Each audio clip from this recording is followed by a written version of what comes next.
Appetite is craving. Hunger is desire. Craving can never be satisfied. But desire is relieved when want is supplied. I walked into the room and I wanted to vomit. I wanted to burst into tears. I couldn't believe the body in front of me. I had never seen anything like it. But appetite is craving. Hunger is desire. Craving is never satisfied. But desire is relieved when want is supplied. Welcome to Extraordinary Stories Podcast.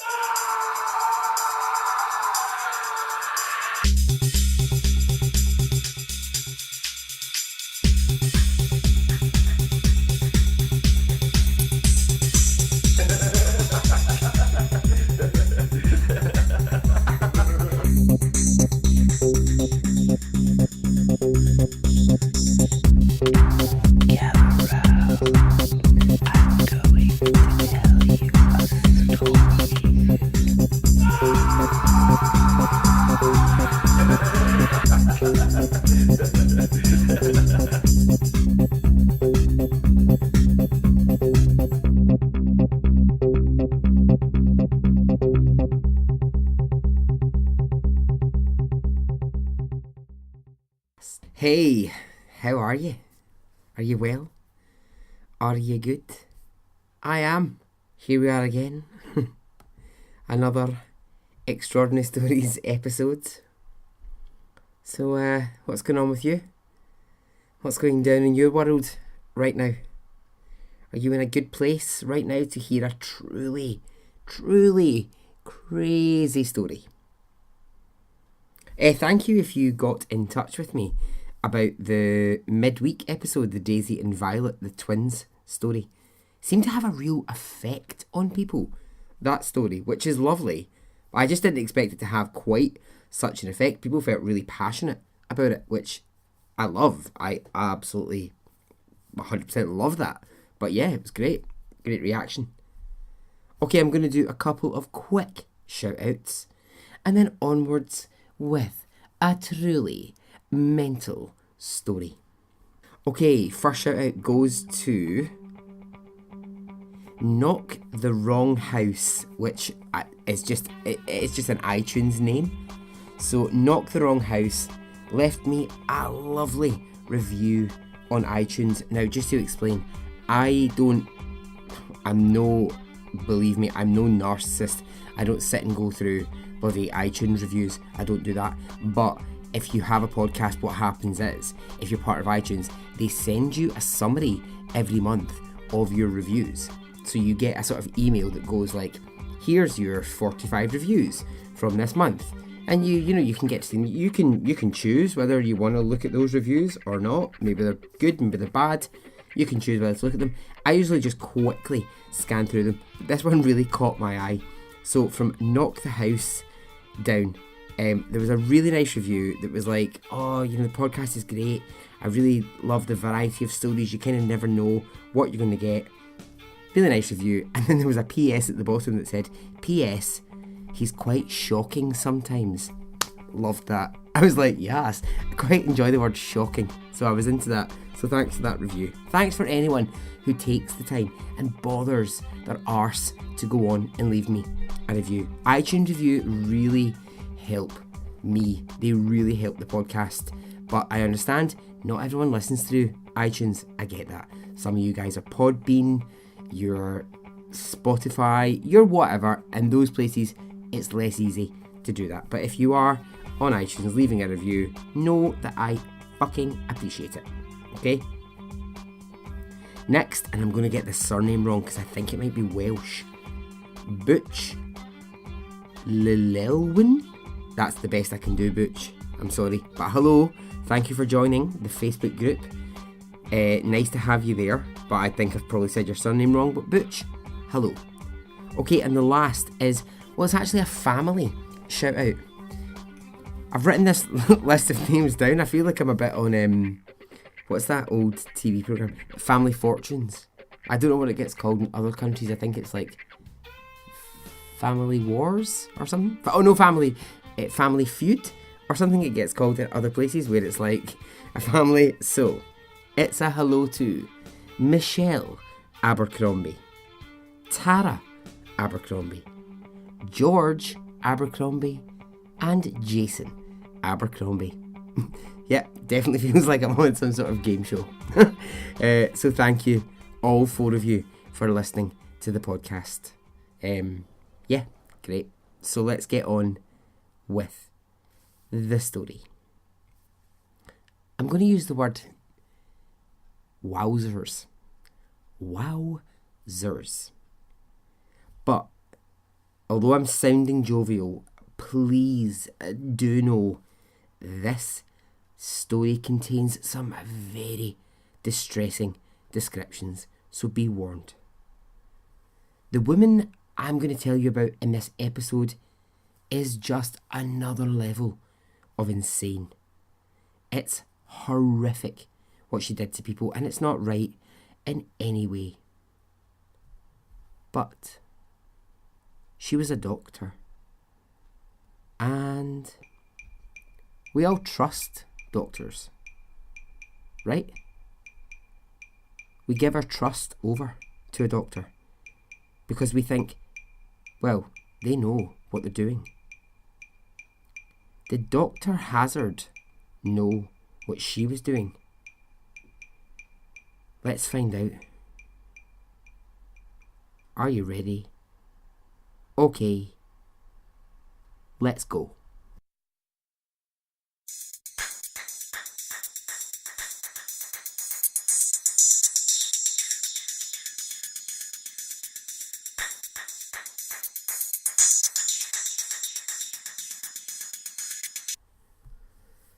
Linda Laura Burfield was born in 1867. A long time ago. I remember it well. Come on. She was born in 1867 in Washington. Now, she was born to really wealthy parents. Socialites was the word that I kept reading to describe her parents. Now, as a child, she was naturally curious about the world, but most importantly about science and about medicine. This led to her as an adult deciding that she wanted to be a doctor. So she set about studying for her medical degree, and really this is where the problems begin. She does all the study for her medical degree. She goes through all the training, but she doesn't pass the exams to actually achieve the medical degree. So does this mean that that's an end to her medical studies or her desire to be a doctor? No, it didn't. Wait until I tell you this. Because of a loophole in the system of granting a license to practice medicine, doctors who hadn't passed their exams were still allowed to practice if they used alternative methods. Okay, so you've not passed your medical exam, right? You're being told, no, I'm sorry, you've not passed this enough to actually be a doctor. But see, if you want to just go and use some alternative methods, that's okay. We'll still allow you to operate as a doctor. I mean, is medicine, right? Is medicine the profession in which we want a loophole to exist? No thanks. I think of all the professions in the world, it is the one that I want sealed up tightly. Either you are a doctor or you're not a doctor.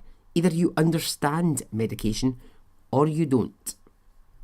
But This loophole, it meant that Linda was able to practice medicine.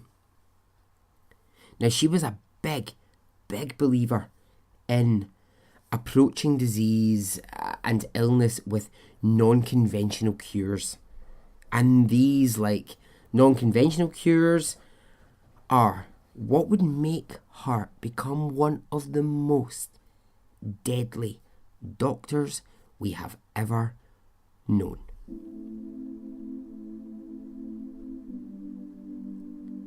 For a few years, she practiced medicine in Washington. And this is with her alternative medicines. So she would offer herbs and special drinks that she'd made for patients to cure their broken legs or their stomach problems. Now, she was quite a formidable woman. Patients who recorded their meetings with her in writing would say that she had a real way of making you believe in her methods. If you went in sceptical, thinking, I'm not sure about alternative medicine, if you went in sceptical of her practices, you came out convinced it would work, because Linda was a real force. And essentially, I think, reading between the lines of a lot of the stuff that I read, I think it's basically she just wouldn't take no for an answer. So if someone was like, I'm not sure about trying herbs for my broken elbow, she'd be like, it will work. I promise you it'll work. And she would convince them that it would. I get the impression that kind of what lies beneath a lot of the records that from people who saw her when she was practicing is that actually people were scared of her. I get the sense she was almost a bully. She just bullied people into believing her methods, however fucking odd they sounded. There were rumours at the time, right? There were rumours, and these very well could be true when I tell you what's going to happen later. There were rumours at the time that she might have been using a very, very subtle form of hypnotising her patients when they visited her. As she was practicing her alternative methods of medicine, she met a man called Sam Hazard. And so they met, they married, and she became Dr. Hazard. I mean, would you be visiting a doctor called Dr. Hazard? I don't think so. I'd be running a mile. No thank you, I'll wait for the next doctor available, thanks very much. For a few years, she worked alongside a Dr. Edward Dewey. He was a real doctor, by the way. He'd actually got his proper medical degree. But he himself believed in some crazy methods for curing people. And one of these was fasting. Dr. Dewey believed that fasting for a short period of time could cleanse the body of any disease, of any ills. Now, I don't really believe that, and I'm pretty sure you don't. But sadly, someone really did believe in it. And that was Linda Hazard, or Dr. Hazard, as she was now. She loved the idea that fasting could cure all. It could cure everything. And while, for other doctors, it was an experiment, it was something that they tried amongst other forms of trying to rid a body of illness. For Dr. Hazard, this was all that she cared about. She was convinced that she was going to take the idea of fasting and run with it, and that the world would marvel at how she could cure disease. So she has her obsession. What does she need next? Well, she needs a place to start her treatments, a place to observe, a place to try out the fasting methods and see if it really works. So with some money from her family and donations from patients that she had treated who really believed in her, she bought some property. She bought a big house in the forest in an area in Washington, and she called it her sanitarium. The house had many, many different bedrooms in it. On the grounds, she built a little cottage for her and her husband to live in, and she called it Wilderness Heights. It would later be nicknamed and called by everyone else Starvation Heights. So with the new sanitarium ready to go, what did she need next? Well, patience, that's what she needed. And plenty of patience is what she got. She put an advert in the paper, a really appealing advert, saying that, come to Wilderness Heights, I can cure anything. Anything that's wrong with you, I can cure it. I have the method. Unbelievable, but people really bought into it. I mean, patients were coming to her. They really thought, oh, this woman, she can cure anything, no matter. And it was, the weird thing was, it could be something physical. You could have a stomach ache. You could have an ongoing migraine. You could have a broken arm. You could be suffering from problems with your spine. Didn't matter. She was like, I can cure it all. I can cure everything. And I can do it quickly and efficiently. I mean, this was a long, long time ago, right? A long time ago. But there is still a lot of that. There's still diet pills that you can buy online. There's still, quick fix remedies. It's like those, those like really bloody annoying banners that you get on like every website you ever go onto. You see them all the time. Those ones that are like, quick, do you want wrinkle-free skin in 6 seconds? Well, here, quick, take some tinfoil and rub it on your face and that'll get rid of your wrinkles. Or there's always that one that's like, here's one trick for a flat belly. And actually all it's trying to do is sell you diet pills. But at this time, there was a real growth in what were called health farms. They were really popular. And do you know this, right? Do you know this fact? Because I didn't know this. A huge leader in the field of health farms was Mr. Kellogg's himself. Actual Mr. Kellogg's. As in the cornflakes. John Kellogg. I think that's what his name was. Yeah, it was John Kellogg. He believed, not so much in like fasting, but he believed, he was of a similar opinion to Dr. Hazard, that you could cure most things through nutrition. That was the way to solve any ailments in your body or to cure any disease. I mean, he had also all manner of weird as fuck ideas about other stuff. He would be a whole other episode on his own. Let's not even get into Mr. Kellogg. So health farms, when he wasn't, inventing Honey Nut Cornflakes, he was running these health farms, these clinics. And Dr. Hazard was very aware of this. And she didn't want to be beaten out of the market by him.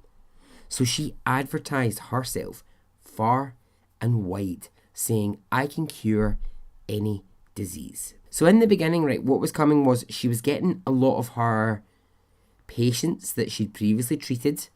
They were coming to Wilderness Heights and they were going through the fasting process with her. So what did that involve? Well, when they arrived, Dr. Hazard would talk to each person. She would talk to them about the process. And it mainly involved this. Each patient would be given their own bed, and all of their possessions would be taken away.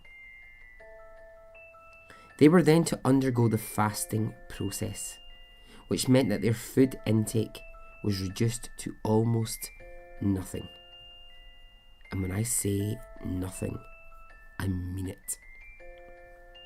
They would receive from Dr. Hazard a small cup of broth in the morning and nothing else for the remainder of the day.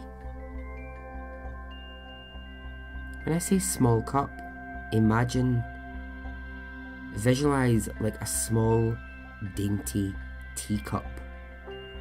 That was literally the size of cup of watery broth that they were given. And that was day 1. Day 2, the same.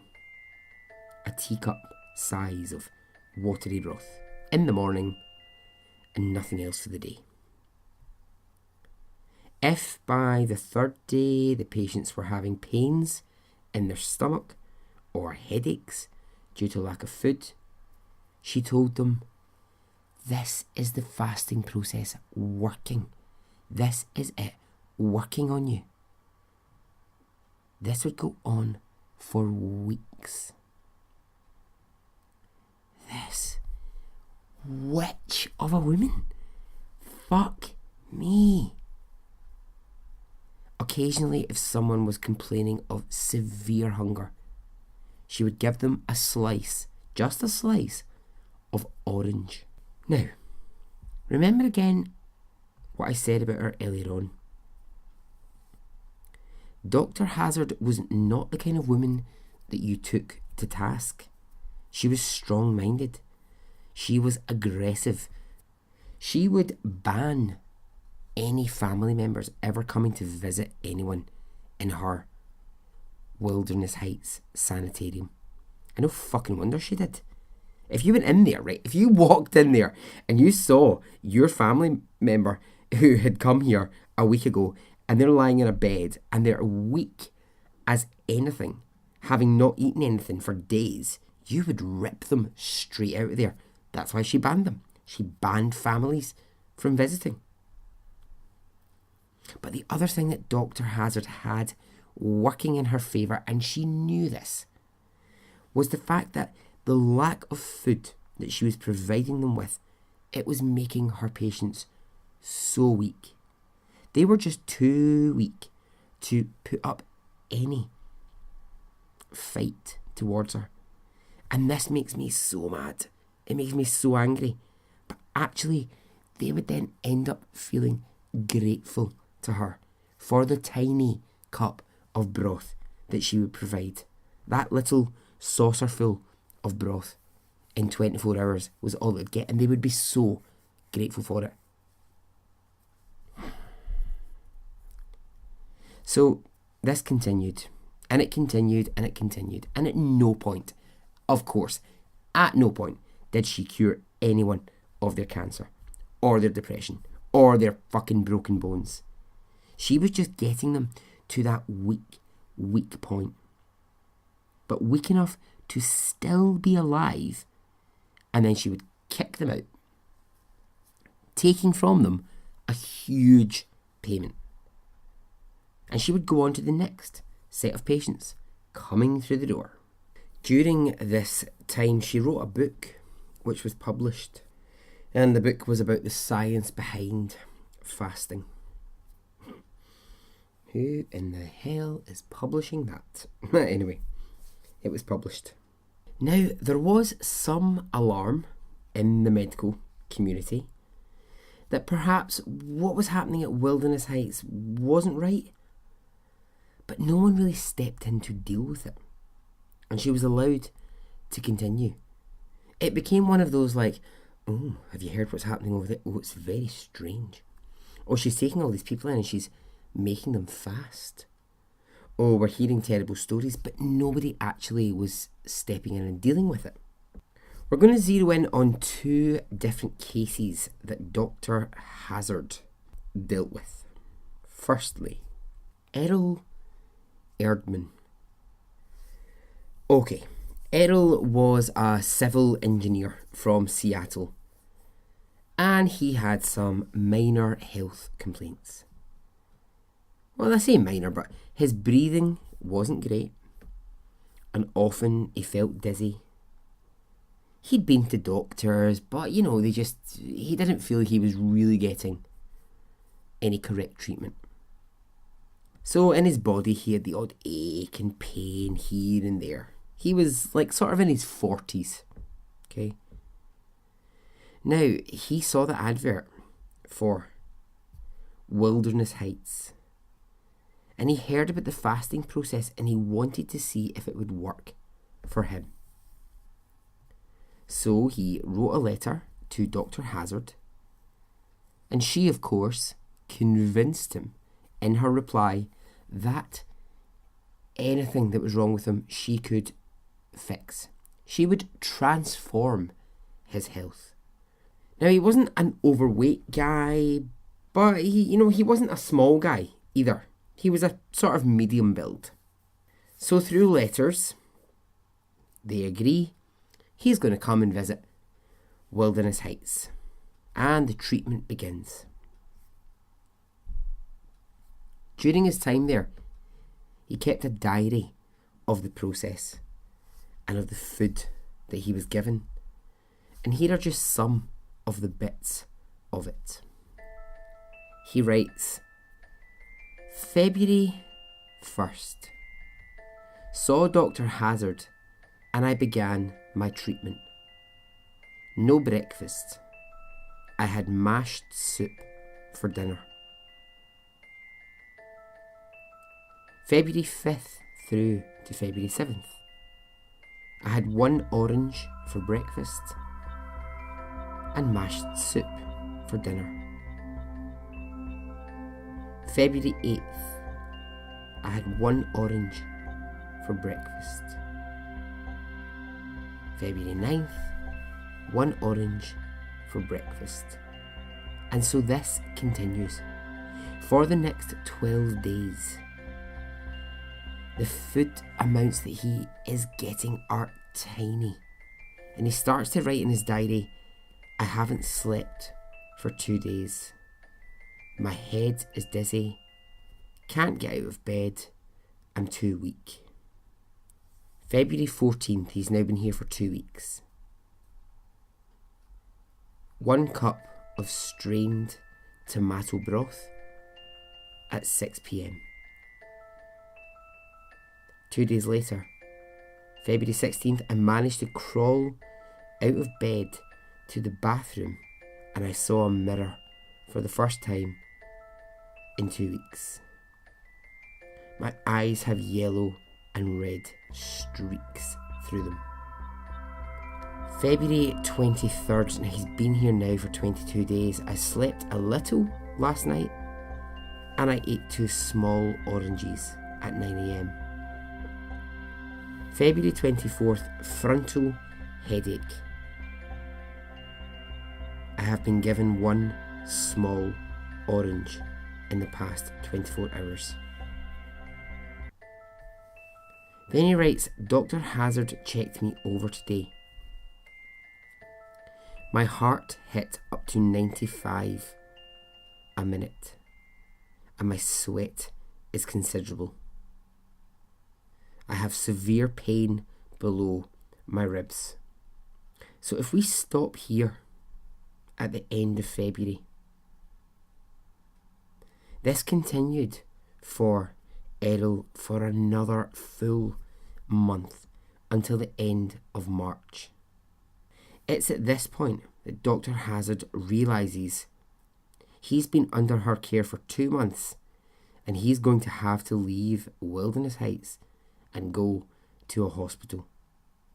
She had starved him for almost 8 weeks and he was now a bag of bones and very ill.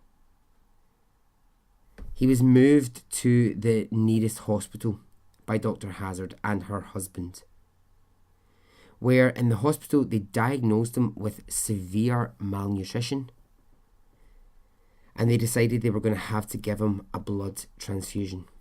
Sadly, before the blood transfusion could happen, Errol died of starvation in the hospital. He weighed less than 100 pounds when he died. So Dr. Hazard had taken a man who had very minor health complaints and starved them to death. Right, so you would think at this point, okay, get this shut down. Get her charged. Did that happen? No. Did it fuck? Unbelievable. How did that happen? How is this maniac allowed to continue? Ugh. Don't know, but she was. She was allowed to continue. Well, I'll tell you how it did happen. That stupid loophole from earlier on that I told you earlier on about in the story meant that she did have some kind of medical license. So I know you're probably like, what the actual fuck is going on? And I am too. And people would, the medical board at this time would say, there is very little that we can do about the patients who are attending Dr. Hazard because they are willing patients. They know the methods. They know it's fasting. They're fully briefed on what's going to happen, and so we cannot intervene. Oh, God. Over the next year, and this is where the name Starvation Heights would really come into play,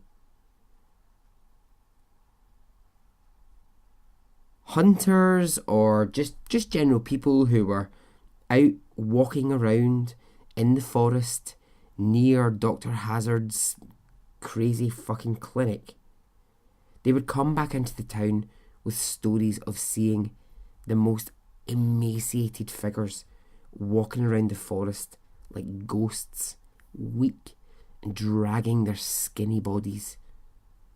Sometimes, and this is just tragic, sometimes the patients, if they'd gotten out of their bed and they were strong enough, although hardly any of them were, if they were strong enough to walk about in the forest, if they found a hunter, they would beg them for any kind of food that they might have on them. And of course, these hunters, they would give them anything that they had. Patients were going into Starvation Heights and they were not returning. And families were informed, sorry, they just weren't strong enough to make it through the process.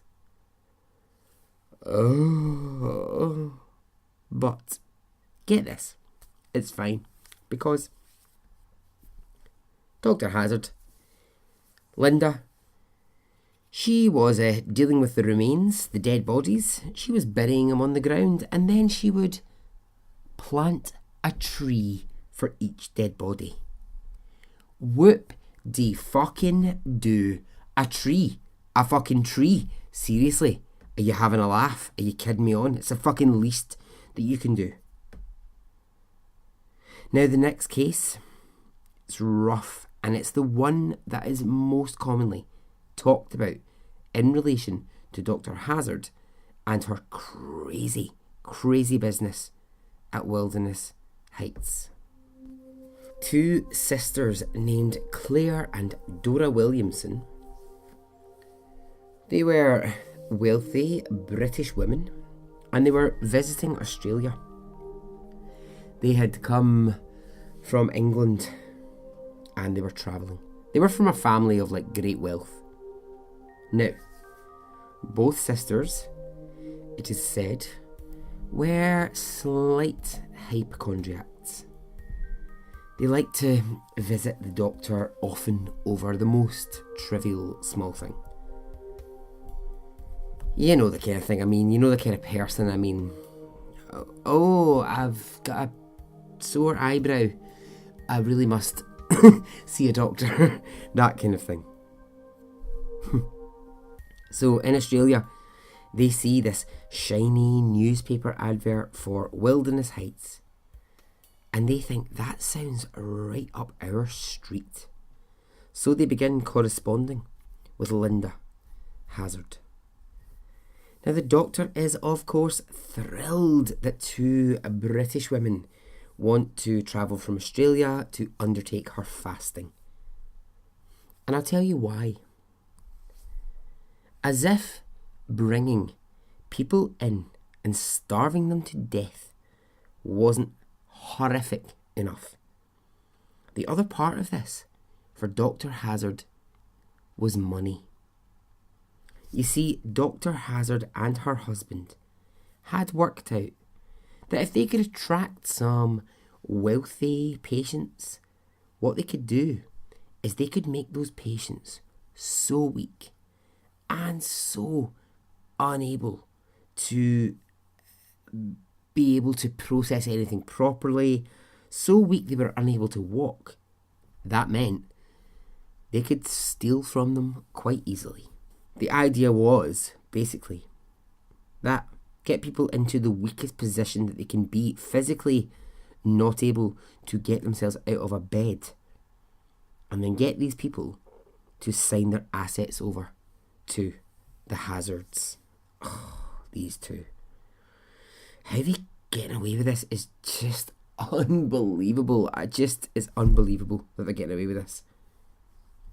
So after a period of communication with Claire and Dora Williamson, the sisters decide they would love to attend this clinic. And Dr. Hazard, she gives them special treatment. She puts the two sisters up in an apartment nearby for a few days. And during the time that they're there, she charms them. And she tells them, I'm going to cure every ailment that you have. She played them like idiots. Whatever they said was wrong, she assured them she would fix it. One of them had, well, they both, like I said, they were slight hypochondriacs. They complained about lots of different things that probably weren't really anything that massive. One of them, and I think it was Claire, said that she had been told by a doctor previously that she had a tilted cervix, and that needed to be corrected at some point. And of course, Dr. Hazard's there to say, well, you know what? My fasting methods, they're going to correct that tilted cervix. Like fuck you are. Like fuck you are, lady. Come on. There wasn't really much up with these sisters. They just wanted to believe in alternative methods of medicine. And they had money. That was the thing. They had money to buy in to this. So when they arrive at Dr. Hazard's apartment, she's got it all sorted for them, and the treatment begins. But there are a few differences here in their treatment. And if you are squeamish, please beware. This will give you the bulk. It really will. Claire and Dora, they were put on the same diet that everyone else got, the one small cup of daily broth. But they were also given massages and enemas on a daily basis. The doctor told them that the enemas were part of cleansing their body of all disease. They were on what Dr. Hazard called the enlightened path to health. Ugh. For weeks and weeks they were starved. And when I said massage, what that actually involved was not what typically you would call a massage. Dr. Hazard would beat the girls on their back and on their stomachs with her bare fists. She would punch their backs and she would punch their stomachs and scream, eliminate. Horrible. The enemas that they received were horrific. Gallons of water were pumped into them every day. And so this routine of massage or punching fucking bag, enemas, and starvation, it continued. The sisters ended up with sores covering their whole entire body. And their once quite healthy figures were fading away. They were literally turning into skin and bone. But did this stop Dr. Hazard? No. It got to the point where each sister could barely put a foot out of bed. They were so weak. And all the while, she's telling them, this is you on the path to good health. And you know, and this just makes me really sad. It makes me sad, it makes me angry. They believed it. They just didn't protest. They thought, she knows what she's doing. And any day now, we're going to feel that turn in her health. We're going to wake up tomorrow and every ailment's going to be gone. Not knowing that she was slowly, day by day, killing them. Now, that feeling lasted for 6 weeks. And then Claire, she began to feel after 6 weeks that something might be wrong with Dr. Hazard's methods. She was starting to feel, maybe I'm not going to turn the corner into the enlightenment of health. And so, one night, she got up, she used every ounce of strength, which was barely anything. And she tried to make her way out of the property. Her plan was to run down into the nearest place that she could and explain what had been happening to her in the past 6 weeks and get help for her and her sister. And she gets as far as the edge of the forest and she just collapses. She has no energy. She's so thin at this point. She just collapses. Dr. Hazard's husband finds her a couple of hours after she's escaped and he lifts her back into her bed. The following day, Claire was moved into Dr. Hazard's house, the little cottage on the property. Now, she is entirely separated from her sister, Dora. At her absolute weakest, Dr. Hazard brings her a piece of paper and she asks for Claire's signature on it. What was it? It was a piece of paper agreeing to a loan of money from the sisters to Dr. Hazard, and Claire signed it. A few days later, getting weaker and weaker, another piece of paper arrives. And this one is a document which states that the sisters' money and assets were to be signed over to Dr. Hazard. And in her state, Claire signs it. No. How many more times can I say no? One more. No. It was days after signing this piece of paper that Claire's body gives up. It could take no more. And she died in Dr. Hazard's cottage. Her sister Dora was still alive. She had to be informed that Claire had passed away.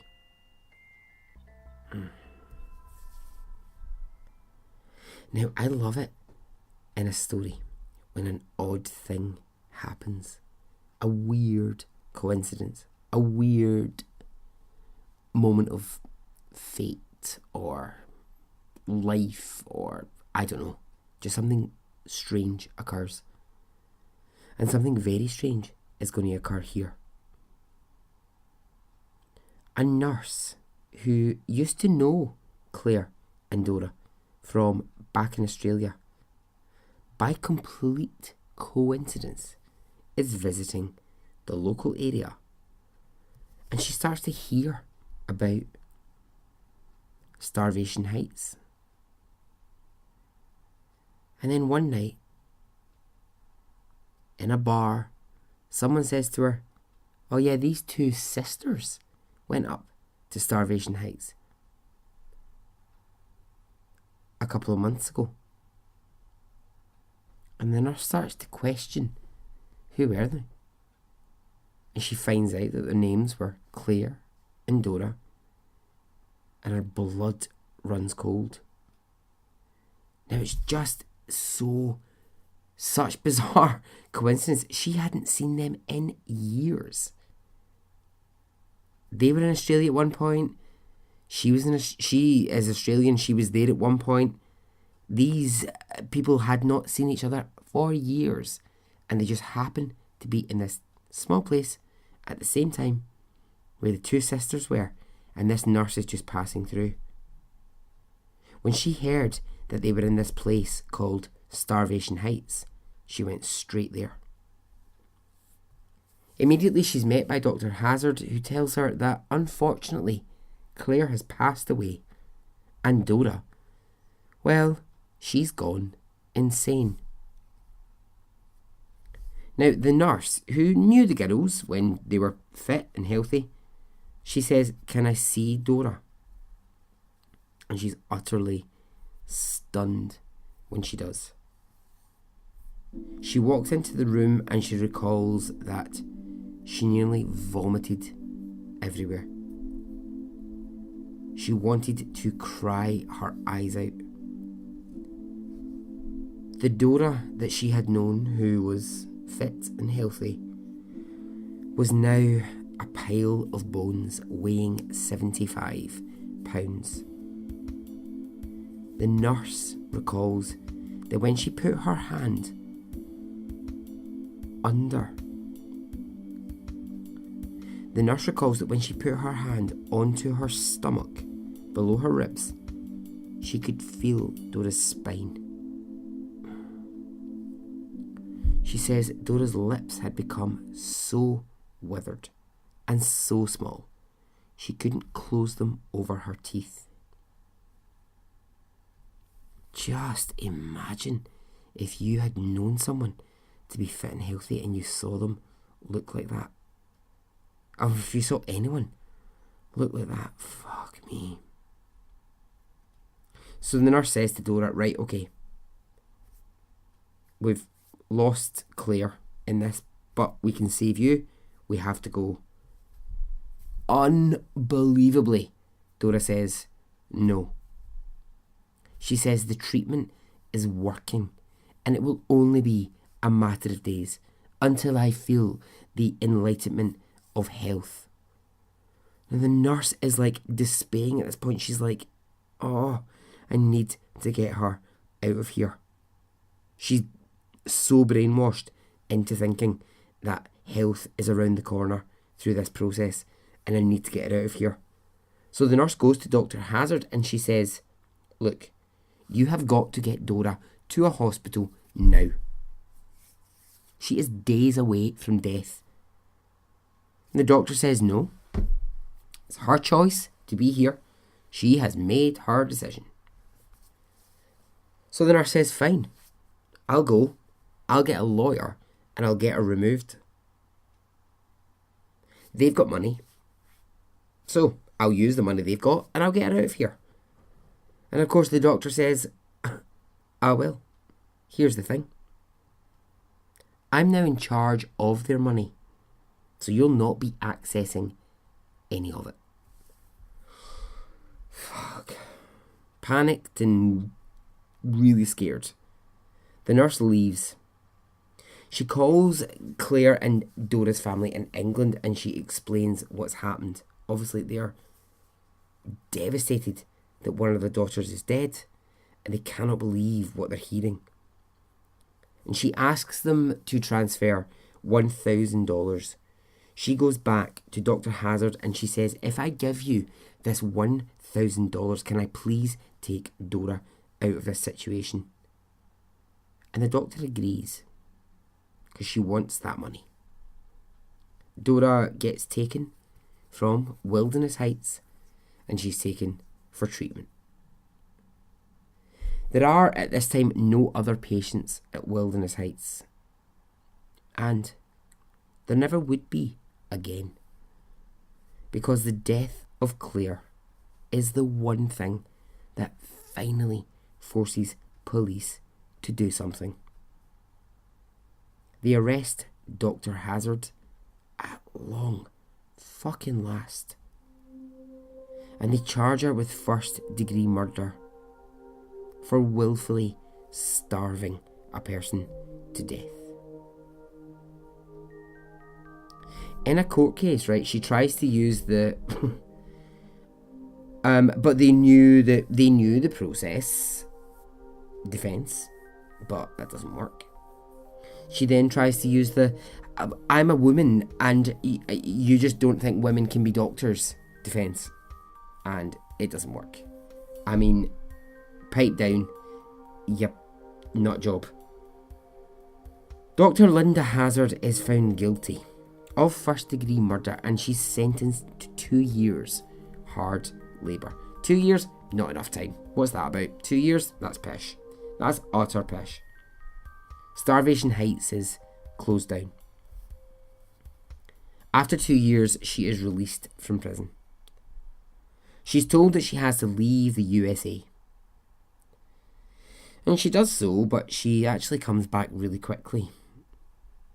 Now guess, just guess, what do her and her husband do when they come back? She's out of prison. She's done her time. What do they do when she comes back to the USA? She opens another sanitarium. How this is allowed, I will never understand. Never, never, never will I get that. And it operates for a few more years. More patients, more starvation, and more deaths. How? What is happening? Who do we need to speak to here that is not stepping in to either put her back in prison or just shut the whole thing down? By 1938, Linda Hazard decides to, for the first time, put herself through the fasting process. And I would love to say that I felt sad about this, but I don't. During her first attempt of the fasting process on herself, Dr. Linda Hazard dies as a result of starvation. There are 16 deaths which we know Linda Hazard was responsible for.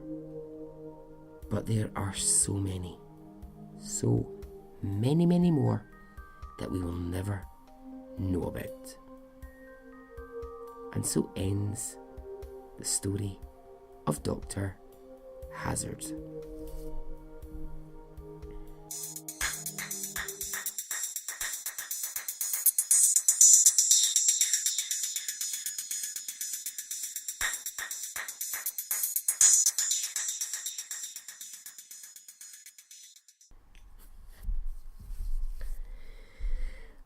Okay, well, what do you think? What did the fuck do you think about that? I mean, she's actually a serial killer.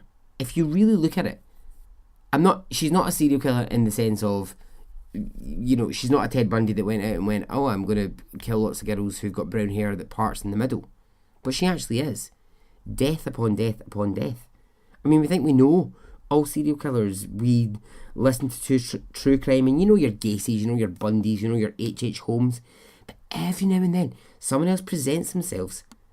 And I find myself thinking, how have you gone under the radar?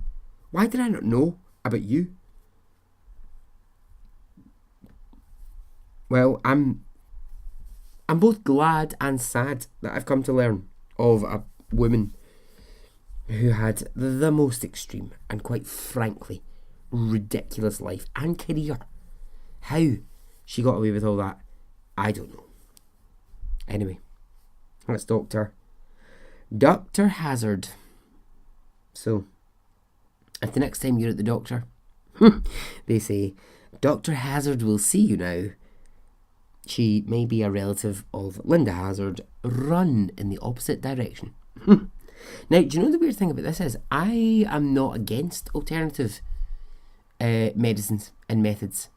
I get slagged by my pals all the time because I'm always like, I'm one of the. I think I get it from my mum, and I think I maybe get it from my gran. But I will be a bit like, what's that you say? You've got a bit of sunburn. Well, all you need to do is, rub some lemon on it and run round a tree 18 times. Or like, what's that you say? Headache. What you need to do is, you need to stand on your head for 4 minutes and then drink some tea, and you will be fine. I do enjoy because I think there's a lot of truth in a lot of these things. I think that there's a lot of herbs, there's a lot of stuff out there that actually works, that is work. But I'm not buying into this. I'm not buying into starve yourself, that's going to cure anything. She was just, well, what the fuck was she? I don't even know the bloody word to pin her down. Anyway, that's what she was, and that was the story. So, if you want to talk to me about this story, if you want to get in touch, you can. There will be chat aplenty, I am sure of it, on the Facebook group. If you haven't joined the Facebook group, please do. It is a lovely environment. You will be welcomed with open arms, and your contributions will be very welcome. I'm on Twitter. I'm on Instagram. Email me, extraordinarystoriespodcast@gmail.com. I'm always about. I'm always ready to chat. Sometimes I'm busy, sometimes I'm working. I'll always get back to you. Never think that if you send me a message, I won't get back to you. I will. Okay? So, until the midweek episode, I hope you have a nice few days. Thank you for listening. Okay. Goodbye.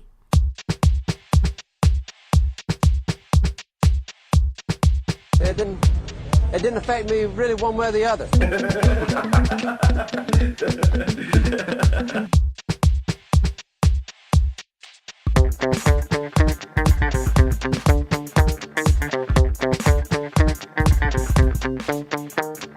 I would imagine from the look on his face, let's get it on, let's do it, let's get it over.